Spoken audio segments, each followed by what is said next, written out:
Vermi compost की देखभाल 90% success यहीं डिसाइड होती है। किसान भाइयों, बेड बना लिया, केंचुए डाल दिए, मटेरियल डाल दिया, लेकिन अगर मेंटेनेंस में गलती हुई तो सब बर्बाद। आज बताऊंगा एग्जैक्टली कैसे मॉइस्चर चेक करें, टेम्परेचर कैसे मैनेज करें, कब पलटें और सबसे इंपॉर्टेंट कॉमन प्रॉब्लम्स और उनके सॉल्यूशंस। ये वीडियो आपके प्रोजेक्ट को फेल होने से बचाएगी।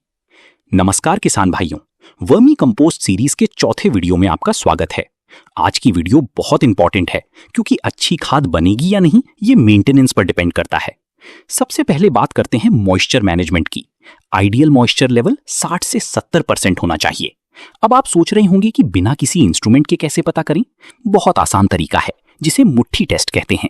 एक मुट्ठी कंपोस्ट मटेरियल उठाइए और जोर से दबाइए। अगर 1 से 2 बूंद पानी निकले तो मॉइस्चर बिल्कुल सही है। अगर पानी बहने लगे या टपकने लगे तो ज्यादा है। तुरंत सूखी सामग्री मिलाएं और पानी देना बंद करें। अगर बिल्कुल सूखा लगे और कुछ ना निकले तो कम है, हल्का पानी छिड़कें।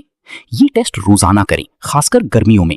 कम मॉइस्चर से केंचुए इनएक्टिव हो जाते हैं और ज्यादा मॉइस्चर से ऑक्सीजन नहीं मिलती और केंचुए मर सकते हैं। अब बात करते हैं टेम्परेचर की। आइडियल टेम्परेचर 20 से 30 डिग्री सेल्सियस है। केंचुए 15 से 35 डिग्री में सरवाइव कर सकते हैं, लेकिन 35 से ऊपर या 5 से नीचे में मर जाते हैं। गर्मियों में क्या करें?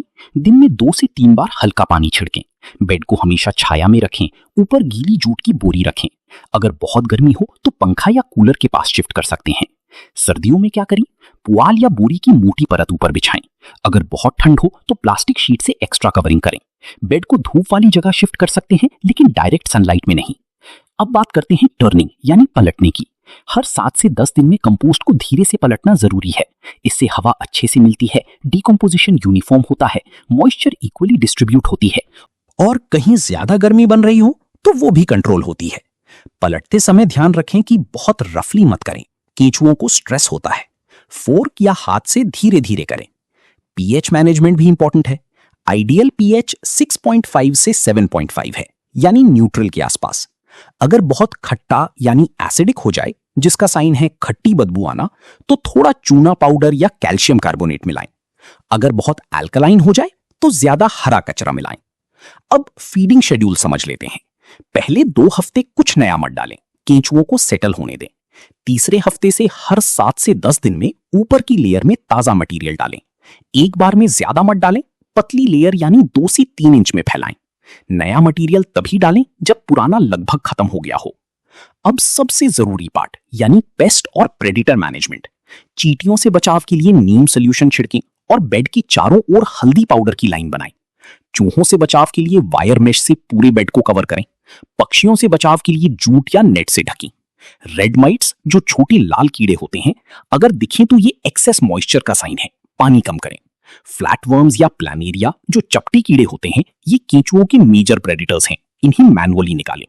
दीमक से बचाव के लिए बेड को ग्राउंड से ऊपर रखें और नीम केक डालें। कनखजूरा यानी सेंटीपीड्स को मैनुअली रिमूव करें। अगर बेड से बदबू आने लगी तो ये सीरियस प्रॉब्लम है। इसका मतलब है टू मच मॉइस्चर या एनेरोबिक कंडीशंस हो गई हैं। तुरंत पलटें, सूखी सामग्री मिलाएं और एरेशन बढ़ाएं। तो किसान भाइयों, अब आप जान गए हैं कि डेली मेंटेनेंस कैसे करना है। याद रखें, मॉइस्चर चेक करना, टेम्परेचर देखना, सही समय पर पलटना और पेस्ट से बचाव।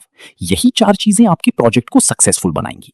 अगली वीडियो में हम सीखेंगे हार्वेस्टिंग कैसे करें, कैसे पता करें कि खाद रेडी है और बोनस प्रोडक्ट वर्मी वॉश के बारे में। बहुत इंटरेस्टिंग होगा।